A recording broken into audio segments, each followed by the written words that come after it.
Hey guys, welcome back to my channel. My name is Micah. This is Winston. You guys are joining us on Micah's Intellectual Corner. On today's episode, we are diving back into Fall Blau 1942. This is part 2. Without further ado, we're just going to dive right into it. So let's roll. Reacts quickly, launching Blau 2 on the 9th of July. This was actually a full 2 weeks earlier than planned. Such is the desperation to keep Blau alive. Army Group South is now split into two: List's Army Group A and von Bock's Army Group B.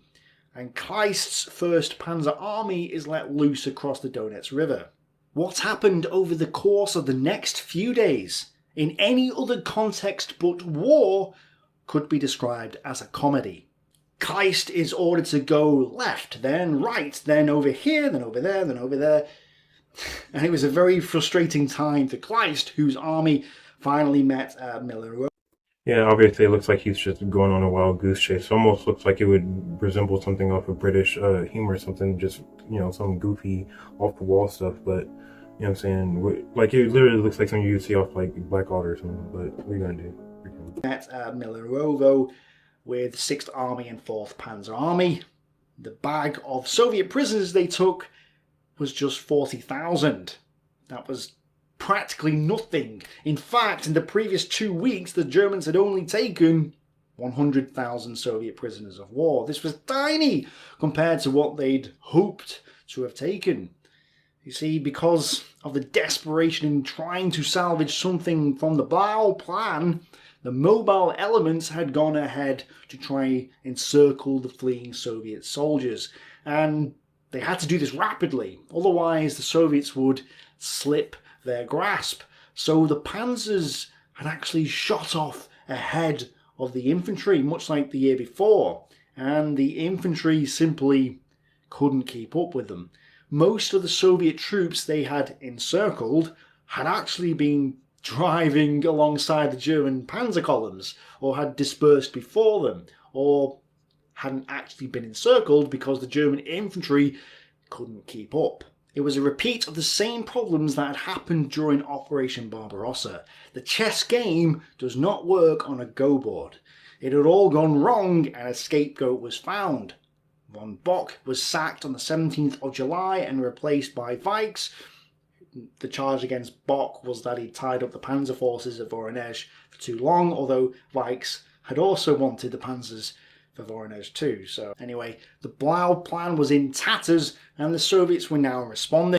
If anything, they just gotta learn how to use them right and learn how to be able to use them so that their infantry can keep up. It's just the exact same thing when using cavalry in old days and like Napoleonic days. You have to use them with your infantry, otherwise it's not as effective.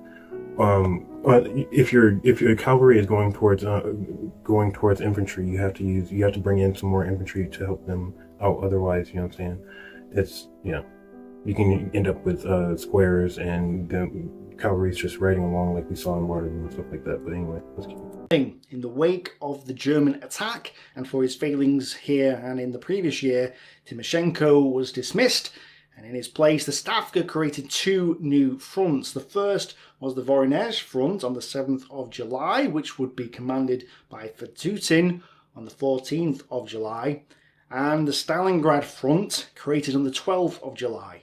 This would be commanded by Gordov from the 21st of July. The Stalingrad front consisted of 3 reserve armies: the 62nd under Kolpachi, 63rd under Kuznetsov, and 64th under Churikov.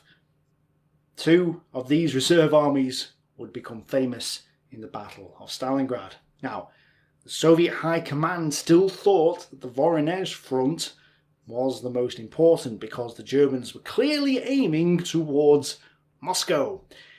And so the Voronezh front engages with Salmuth's 2nd Army. But the Stalingrad front's forces are miles away. They're at the Don Bend, and really there's nothing between them and the Germans. The Germans then continue what can only be described as a disaster of their Blitzkrieg, or Bewegungskrieg warfare. An intelligence report indicated that the Soviets had withdrawn to the east of Rostov, so the Germans untangled their armoured forces massing at Milerovo, which itself wasn't a slick affair, and 1st Panzer Army was sent back across the Donets River, which it had already crossed in the first stage of Blue, to thrust then towards Rostov. 4th Panzer Army was sent southeast towards the Don, northeast of Rostov, trying to encircle Soviet forces south of the river. 17th Army and 3rd Romanian Army would march from the west as well. The only exception was Paulus's 6th Army, which was heading towards the Don Bend. All these armies, except for the 6th, fell upon Rostov, which was captured on the 23rd of July. Interestingly, the forces that initially took Rostov in 1941 were the same forces that had taken it in 1942 as well. But just like at Milerovo, the pincers at Rostov came up empty. Barely 33,000 prisoners were taken, and it turns out the intelligence report had been faulty, much like the rest of the plan for Blau. Yeah, isn't it insane to think about, like, these down in the Southern Army and stuff like that? They didn't even have enough people for this operation. But if you think about it, the 6th Army alone is bigger than, I think, what all the soldiers fighting out in the West. You know what I'm saying? Like, that's insane how many soldiers are really out here right now.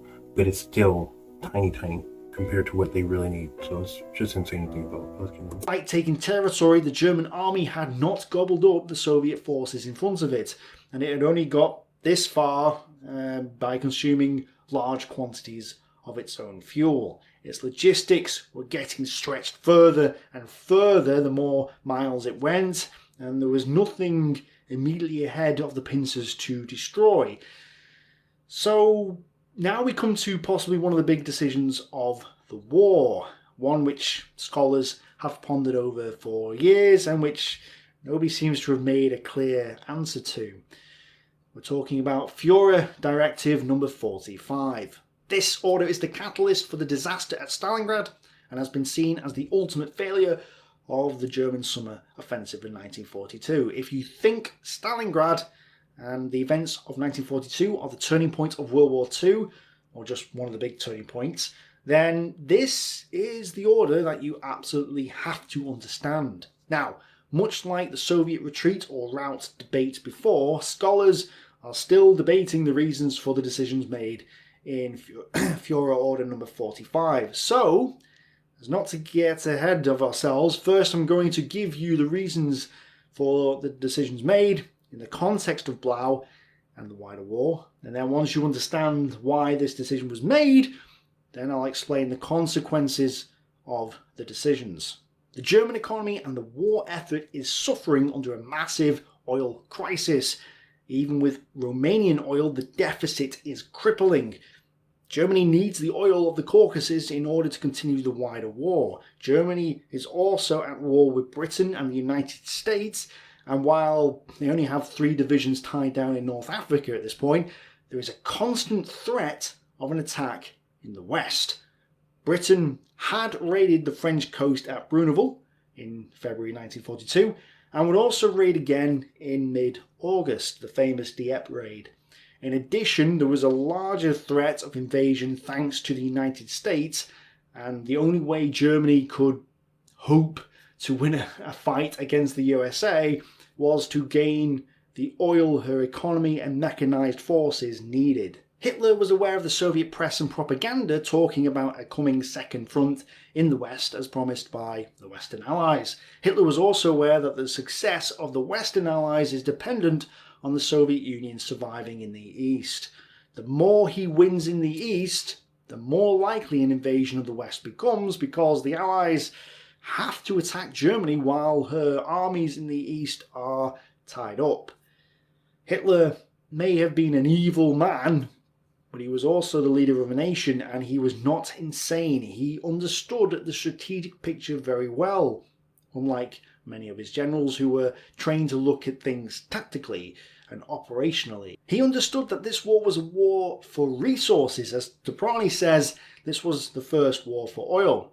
And he understood that time was running out for Germany.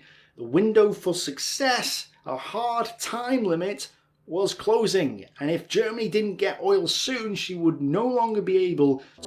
Yeah, one almost has to wonder if they had like these super long, serious talks about, just all of him and all his generals about what needed to actually happen, because it almost sounds like it did, but then it just went in one ear and out the other for most of them. So it's just kind of, crazy to think about, because that doesn't really happen a lot, but we'll see. Longer be able to wage a war of movement, and she would ultimately lose the static attritional war that would follow. But in addition to the strategic situation and the need for oil, so far the Blau operation had been an operational mess. It hadn't achieved anything except for take some ground. It may have been a tactical success, maybe an operational success, I guess you could say, but so far none of this had translated into a strategic success, and it really needed to turn into one soon. The good news was that the Soviet Red Army was no longer in the field. She had disintegrated. Hitler and the Army High Command had believed prior to Blau that the Red Army was on the verge of collapse, and they had just witnessed this collapse, or at least they thought so. Regardless of whether it was an intentional retreat or a rout, or both, that event, that collapse, leads Hitler to the conclusion that the Soviet will to fight is dead. In his mind, the only thing stopping the Germans... Yeah, regardless, all they were doing was just getting to a more distant place so that they can regroup, whether it was a retreat or rout. The same thing, they were just trying to get to a different place to regroup. So regardless, you're still going to have these, this huge resurgence of millions of red soldiers, coming to encircle them like we see, because they didn't take care of them, because they just let them retreat, because that's their plan in the first place, So from getting to Astrakhan was the terrain and the fuel gauge. He concludes that the Soviets will not be able to create a viable defensive position west of the Volga River. But he also knew what was happening elsewhere. Leningrad was still under siege, and perhaps more importantly, fighting was going on in the Rzhev area near Moscow. The Germans had kept approximately 1/3 of all its divisions on the Eastern Front at the Rzhev Miasma salient, which, from the words of at least one historian, shows its desire to retain a suitable bridgehead as a staging area for a later offensive. Operation Seydlitz had just come to an end on the 22nd of July. This was the clearing up operation of two large bodies of Soviet troops in the rear of the German forces at Rzhev. And while casualty figures for the Germans are unknown, because of poor German record keeping, it is known that the German divisions taking part in this clearing up operation were bled white. Or because they just burned a whole crap ton of them, just saying, but White. They were therefore in desperate need of replacements or reinforcements, plus with more Soviet offensive in this area incoming, which they were, and with a possibility of launching their own offensive to take Moscow in 1942, it makes sense to shift priority away from the south to the centre. Bearing all this in mind, especially the time limit and the need for oil, Hitler decides to roll the dice once more. He makes the decision to strike towards the Caucasus and the oil fields now. In the original plan of Blau, Army Group South, now split into two, would strike east to Astrakhan first, form a northern blocking line, then strike south to the Caucasus oil fields. So, east first. almost makes you think, why wouldn't they just set up shop in Rostov and make a kind of a line? Because that would be almost the same amount of line, same distance of line, if not shorter. And one would think it would be a little bit easier to defend, but I guess not. Then south. But now the plan is to try strike towards Astrakhan and into the Caucasus simultaneously, east and south together, including the Voronezh area. This was basically splitting the German forces over three strategic axes with two half-army groups at the same time. It is a big gamble, but Hitler feels that there's no alternative to this. Time is running out. He needs to get the oil now. As part of this order, he sends 4 armies south in Army Group A, 1st and 4th Panzer Armies, 17th Army and Romanian 3rd Army. Army Group B will consist of German 2nd Army, Hungarian 2nd Army, 8th Italian Army and German 6th Army. Manstein's 11th Army was initially committed to go south as well, but was withdrawn, which we'll come back to. And finally, 6th Army was also ordered to take Stalingrad for an eventual thrust on Astrakhan. Now, 6th Army is a big army. It has 6 corps at this time and may have been the biggest German army on the Eastern Front as well. That said, it was given objectives that were far beyond its capabilities. But Hitler does not see this because Hitler thinks the Soviets have been defeated, in the south at least. But this is a false belief, and by diluting his forces, what happens is Axis units along the Don are facing undefeated and quite powerful Red Army forces. In fact, the Red Army had a front facing each. Yeah, that's funny too, because Hitler always says that he's a historian of military history and stuff, and he studied Napoleon and stuff like that. But if he was studying Napoleon, then he would have known that the Russians are doing exactly what they did there and retreating, and then essentially just getting their forces back for their retreat, for Germany's retreat. So, which is exactly what we see. But it's just funny. The 3 Axis armies of Army Group B at this time. Bryansk front with more than 3 armies against Salmuth's 2nd Army. Voronezh front with 2 armies facing Janis' Hungarian 2nd Army. And the Stalingrad front with 5 mostly reserve armies and 2 tank armies, although these hadn't actually formed yet, facing Paulus's 6th Army. So this is optimism at best and overconfidence at the least. The rout of Soviet forces in the early part of Blau convinced Hitler that Manstein's 11th Army wasn't even needed, and it began moving to the Leningrad area to influence that siege. As I said last time, 11 of the German divisions taking part in Blau were withdrawn by mid-August. 24th, 132nd and 170th Infantry plus the 28th Jaeger Divisions were sent to Army Group North. The Großdeutschland Motorized Infantry Division, 9th and 11th Panzer Divisions, and the 72nd Infantry Division were sent to Army Group Centre. And the 1st Motorized SS Leibstandarte Adolf Hitler Division.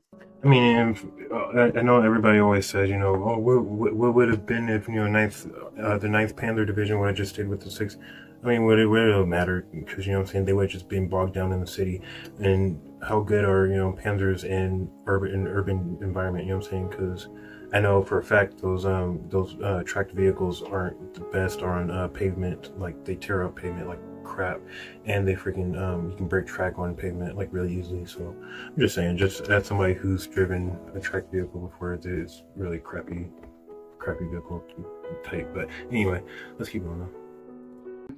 And the 22nd and 257th Infantry Divisions were also sent to the west.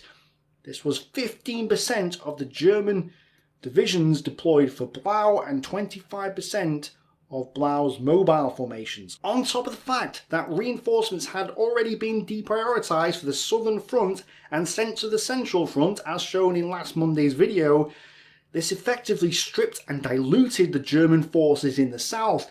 They no longer had the strength they needed to complete their objectives. Worse, the supply situation is completely messed up. Priority goes to Army Group A, racing off to the Caucasus. And that's fine, but 6th Army is starved of supplies. Paulus engages Soviet forces at the Don Bend on the 24th of July, and by the 26th of July, as a combination of stiff Soviet resistance but also a lack of fuel and ammunition, Paulus's army comes to a halt at the Don Bend. Coupled with the People's Commissariat of Defence Order number 227, the infamous not a step back order, which was issued on the 28th of July 1942, 6th Army becomes embroiled against 4 Soviet armies and suffers heavy casualties.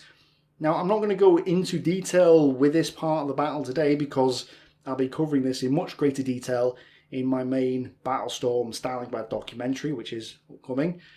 But effectively, from the 24th of July onwards, the Battle of Stalingrad is on, and Paulus's forces are suffering heavily, and they haven't even reached the city yet. Hitler, having stripped Army Group B down far too much, realises that he's made a mistake.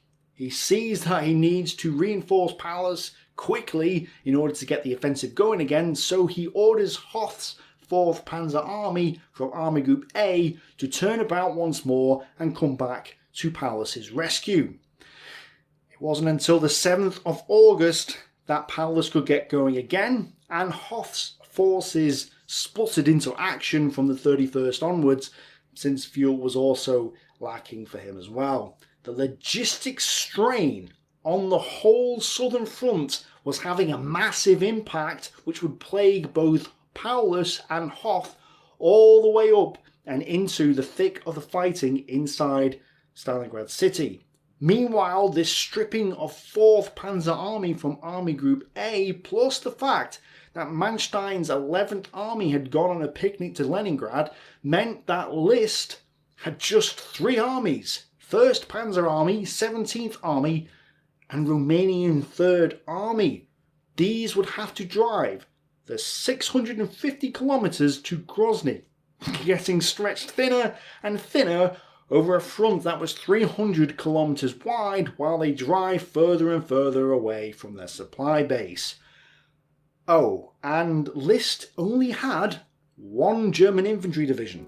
And while they try to not, obviously keep the casualty count as low as possible, which is damn near impossible when you're going up against literally millions of Red Army soldiers, you know what I'm saying? Just insane. 1 German infantry division, the 46th. The rest were mobile units, meaning his force on a whole lacked infantry. Nonetheless, List crashed through the Soviet front lines on the 26th of July and just kept on driving.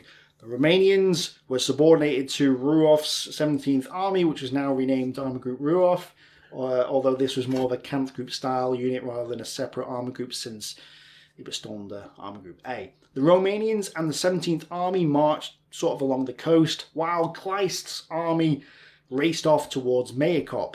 Initially, they made great success. The Soviets just fled before them, and Mayakop fell on the 11th of August. Stalin was no fool though. Prior to the fall of Mayakop, he warned Deputy Oil Commissar Nikolai Berbikov that if he doesn't destroy the oil fields before the Germans capture them, he would be shot. This was a good incentive.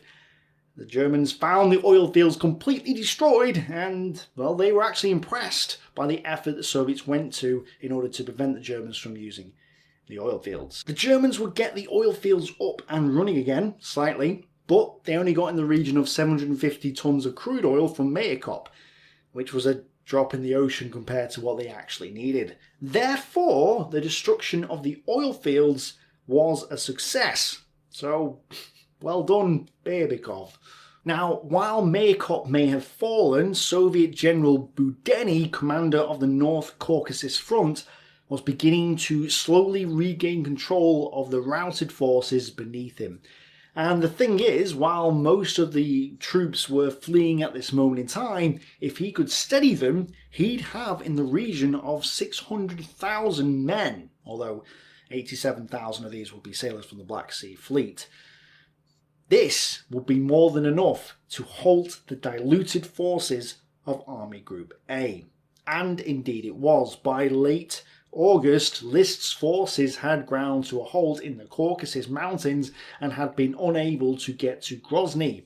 Reinforcements could not be sent because 4th Panzer and 6th Armies were embattled. Yeah, that's why it's so important to have a rally point whenever, that way you can tell your soldiers where, if a routing happened or a retreating happened, they'd know where to meet up. And he would have had that 600,000. I mean, obviously I don't know if 600,000 people would have showed up at the same place, but, somebody would have got lost. But, I'm sure he would have had a pretty good amount of people to know, like, we gotta meet up here, so let's go, so that we can get our forces back together, get strong again, get our confidence back, and let's go, At Stalingrad, there were Soviet attacks going on at Voronezh and Demyansk, plus Zhukov and then Konyev's attacks at Rzhev from the 30th of July until September, which kept Army Group Center tied down. So it was obvious to all, Blau had failed and its conduct was a complete disaster. This had not been a smooth operation. It hadn't captured nearly as many Soviet prisoners as hoped, and it had stretched the German elastic band to breaking point. The armies in the Caucasus and Stalingrad were now starved of fuel and ammunition. Reinforcements were being sent to the centre rather than the south, which would have massive consequences on the Battle of Stalingrad, and the Red Army had not actually been destroyed. They had been routed, but now... And don't forget, they're also getting starved out. So, I mean, imagine freaking starving or, you know, fighting with essentially your body depleted of all of its energy and stuff like that. I mean, if I'm not mistaken, in one of the diaries that we had on one of the videos earlier that we did about the Battle of Stalingrad, they were, you know, trying to pick up frozen potatoes and try to eat those out of the ground and stuff like that. That's the only food that they had because they were cut off. Couldn't get any supplies whatsoever. And on top of that, they were having to walk around and live around their dead friends and all of the dead Soviets that were around, because nobody was, you know, in the months and all that of fighting, nobody was picking up any dead, so it was just, they're just piling up. So it was really bad, but yeah. How they regained their composure. They hadn't suffered ridiculous casualties, certainly not as bad as the year before, and now, with the Ural factories online, they were getting more and better tanks, artillery, mortars, aircraft. They were getting the communications equipment needed to conduct offensive operations.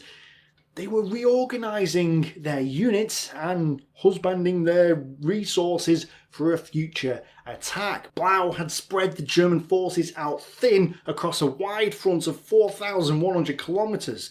Their logistics were struggling to keep up, and they had, due to either poor staff work or logistics, failed to reinforce Army Group B sufficiently. So, when the Soviets mass for their Operation Uranus, there is nothing beyond the thin crust of Axis frontline troops that can stop them. Blau is a failure in and of itself, but it gives the Soviets a golden opportunity to strike back, and when they do, they wipe out several Axis armies and drive them back to Blau's starting point. Both Hitler and Stalin instinctively seem to grasp this even before the conclusion of the Blau campaign. Hitler's anger boils over and he no longer listens to his generals who have failed him.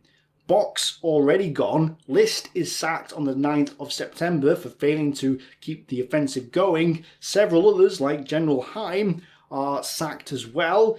Halder, the guy who failed in Barbarossa, failed again at Blau and who constantly argued and lied to his Führer, is sacked on the 24th of September. He is replaced with Zeitzler, who would follow Hitler's orders somewhat more loyally than the scheming Halder did. I mean, that's Hitler's own fault, and if it took him that long to sack the person who was obviously going against his wishes in the first place. You know what I'm saying? Like, why take that long to get rid of the problem so that we can fix it before it was too late? And obviously at this point it is way too late, so you know what I'm saying, what's the point? This replacement of Halder can be seen as the end of the traditional German general staff way of war and the transition into a new style of warfare, one with Hitler in charge for a change. Hitler no longer trusts his generals who have betrayed him and disobeyed his orders time and time again, and wants them to do as he says. And interestingly, Stalin at the same time transforms from a person unwilling to listen to his generals and continually ordering them to stand or counterattack against ridiculous odds to someone willing to take his generals' advice and allow them time to prepare their offensives. The end of Blau, with the Germans stretched thin and without the oil and supplies needed to attack everywhere, or even anywhere, gives Stalin that time. For the first real time in the war, he can say to his generals, sure, take 1 or 2 months to plan Operation Uranus, and Get it organised. Oh, and you want to make a delay of a couple of days or even a couple of weeks? Well, sure, you can do that. And the failure of Blau really allows this to happen. Stalin and Hitler trade places, almost trade roles. And it is directly because of this turning point in the war. The initiative has gone over to the Soviets. Hitler knows he's failed and Stalin knows he's won. Effectively, we can sum up the outcome of Blau with this quote from Centino. By this point, the war with the Soviet Union had placed burdens on the Wehrmacht that were far heavier than the traditional German way of war could bear. Blitzkrieg had failed in Barbarossa and had failed in Blau, and this was the last gasp for victory by Hitler and his regime. Failure to take the oil meant Germany did not have the fuel and thus the resources to continue the war the way it wanted to. Blitzkrieg no longer worked. From now on, it had to fight a static war. In November 1942, at the height of German conquest, and just a few kilometers from Grozny, you have El Alamein, Operation Uranus, and then the Torch landings, which was the entry of the United States land troops into the war. The traditional German way of war was over. Blau came to an end not because of vast hordes of Soviet troops or masses of Lend-Lease trucks. It was because the German army just wasn't capable of going the distance. It was a sprinter, not a marathon runner. And it was not designed to fight the type of war going on the Eastern Front. It was playing a different game with different rules. This is why, even though I'm making... If anything, now I'm thinking we can see why Hitler in the end started going crazy, because, you know what I'm saying, nobody would listen to him. And, you know what I'm saying, it felt like I'm sure in his mind he felt like, you know, he could have won this if they would just listen to him. And I'm sure, you know what I'm saying, like that would drive anyone crazy, so, but let's see. A Battlestorm Stalingrad documentary will be going down to the divisional level and below for the entire Stalingrad campaign between the 24th of July 1942 to the 2nd of February 1943. I will happily stand here and tell you that Blau failed before that battle had even begun. I will also say that the Battle of Stalingrad was lost outside the city before the Germans had entered the city, and the conditions for that loss were set up during the Blau campaign. While I love going into details, and I intend to drown you in as much detail as possible in the Stalingrad documentary itself, success on the tactical level at Stalingrad. I mean, again, like I said, once they took the city, what were they going to be able to do with it? Because again, their supply chain and all that stuff was pretty much cut. So, you know what I'm saying, they would have had to get in there and start making their own food and stuff. You know, it was just doomed from the start. But let's go ahead and finish this out, guys. Would not have resulted in a strategic victory. But that doesn't mean it wasn't important or that it's not interesting. Of course, the Battle of Stalingrad is interesting. We just need to realise that the war wasn't won or lost on the tactical level. And hopefully this video has put everything into perspective. Speaking of perspective, if you haven't seen my video on the oil crisis going on in Germany and why it is the most important reason why Germany lost the war and why Germany needed to take the Caucasus in 1942, go watch it. Link on the screen and in the pinned comment in the comment section below. Thanks to my patrons for supporting me, and thank you to all of you for watching. Bye for now. Alright guys, we'll go ahead and end it right there. So yeah, just one of those things where obviously who knows how different World War II would have been if, you know, if the German generals would have actually listened to Hitler, and they would have actually had, like, you know, a meeting about this and know what to do and how to do this, and, you know, there was no second guessing or any of that stuff. But who knows? In any case, so thank you guys again for joining me on another episode of Mike's Intellectual Corner. Say peace out to Winston. I'll see you guys when I see you. I'm out. Peace.